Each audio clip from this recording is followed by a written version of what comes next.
This is what institutional ideological capture looks like.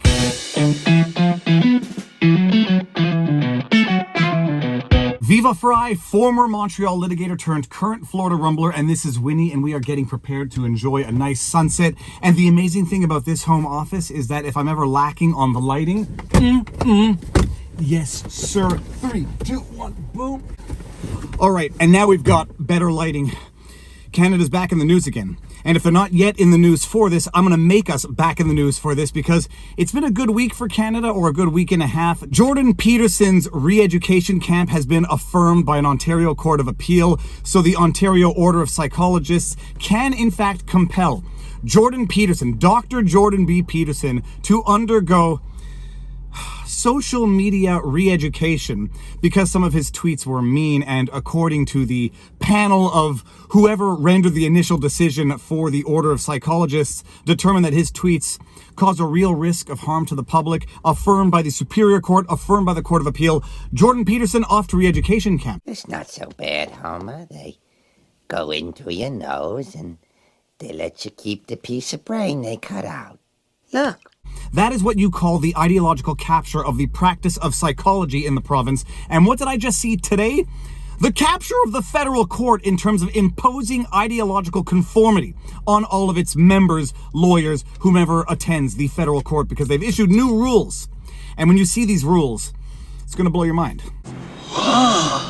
Now, just to highlight what I was doing today on this beautiful Saturday, I was judging a public speech and debate competition for a bunch of kids in the area because, you know, I like to give back to the community. And they needed some judges for a competition. And I said, what these kids are doing on a beautiful sunny Saturday is much more productive than what I was doing on sunny Saturdays when I was 13, 14 years old. So it's good to see kids doing the right thing.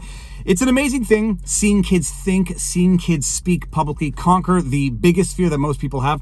All right, back to what I discovered as I was judging, or in between judging. I go to Twitter and I see a tweet from the Federal Court of Canada _English. I thought the tweet was parody. I thought the tweet was a joke. I'm going to read it for you, and you tell me if you think this tweet is more parody than reality. Federal Court, @Federal Court _can_in for English. Amendments to note in the latest Consolidated General Practice Guidelines for people dealing with the court. Provide pronouns and pronunciation of names. Prerogative to make an Indigenous land acknowledgement. This is not the mission statement of some activist political organization, or is it? These are the Consolidated General Rules now of the federal court. Pronouns? Issue your pronouns? In what? In court filings? David Freiheit Esquire, he, him? It doesn't make any sense. And the voluntary acknowledgement of Indigenous... What was it again? I have to go read this again because I can't even remember it. Prerogative to make an Indigenous land acknowledgement. What in the name of sweet holy hell is that about? It's a prerogative now? You can get up and before the court make an acknowledgement of Indigenous land... Thank you for joining us virtually here on the traditional territory of the Kwalin First Nation and the Taan-Quachen Council. I'm here on the territories of the Musqueam, of the Squamish, of the Tsleil-Waututh First Nation. I am not one to apologize for things that I didn't do. I'm not one to apologize for the history of the way things turned out. And as a second-generation Canadian, I sure as heck am not going to apologize for any of the wrongs that people might have committed hundreds of years ago in a time of conquer and battle. But now they're asking it of you. If you so choose to make an Indigenous land acknowledgement, you're free to do it.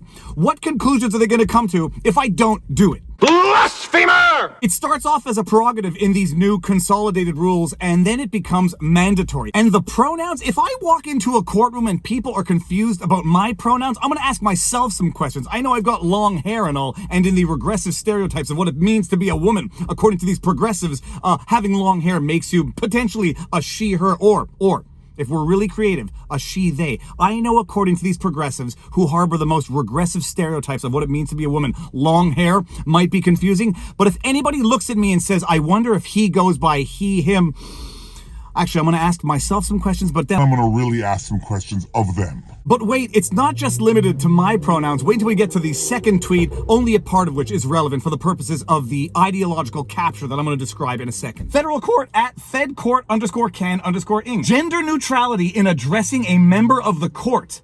guidance and encouragement on oral advocacy. I don't know what that means. Gender neutrality in addressing members of the court. I'm getting really tired of using the expression, but my goodness, what in the name of sweet holy hell is that even supposed to mean? If a judge has a big fat beard, thicker than the Amazonian jungle, am I supposed to go gender neutral on they, them of this judge for fear of misgendering he, him? This is absolute insanity. It's codified insanity. And just to add one thing here, the prerogative to acknowledge Indigenous land claims is for now a prerogative until it becomes mandatory.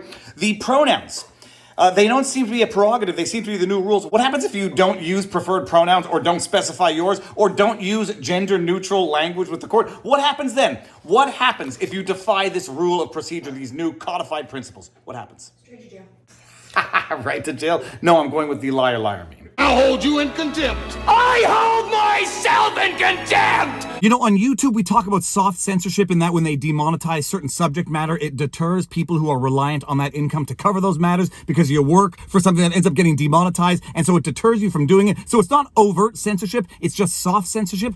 This is soft ideological grooming to ensure that people who join or remain part of the practice get ideologically groomed, or that you ensure that those who remain in the practice are ideologically aligned. This starts off as a prerogative to acknowledge Indigenous land claims, then it becomes mandatory. Gender neutrality in addressing the people of the court, the big burly bailiff, you wouldn't want to call him he, him. So they make sure that people who practice bend the knee to the political whims of the court, that the people who remain in the practice are ideologically aligned, and that people who are not ideologically aligned are just deterred, discouraged from even joining the practice in the first place. This is how institutions get ideologically captured. When they get ideologically captured, they impose rules and procedure to ensure that that capture pushes forward and continues ad infinitum.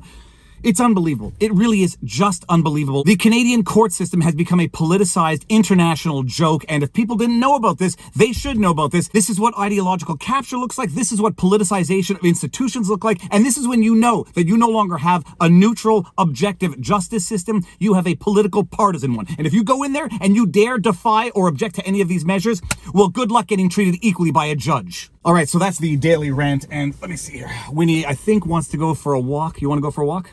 Or you just want to go look into the sunlight? I love you. Mwah. That is it. That's the latest coming out of Canada. We continue to descend into the political pits of hell and become an international laughingstock, and rightly so. And if you like what I do, you know what to do. Like, share, subscribe, hit the notification bell, all that jazz. Viva Frei on Rumble. The Viva Frei on Twitter. VivaBarneslaw.locals.com on Locals. But more important than anything, get out there, give back to the community. If it means judging at a Saturday public speech and debate competition, it is worthwhile. Talk to your neighbors, friends, and family. Exercise, sunlight, eat healthy, all that good stuff. And now you know your vlog. Peace out, peeps. Booyah! Oh, cruel, needless misunderstanding. Oh, stubborn, self-willed exile from the loving breast. 2 gin-scented tears trickled down the sides of his nose. But it was all right. Everything was all right. The struggle was finished. He had won the victory over himself. He loved Big Brother.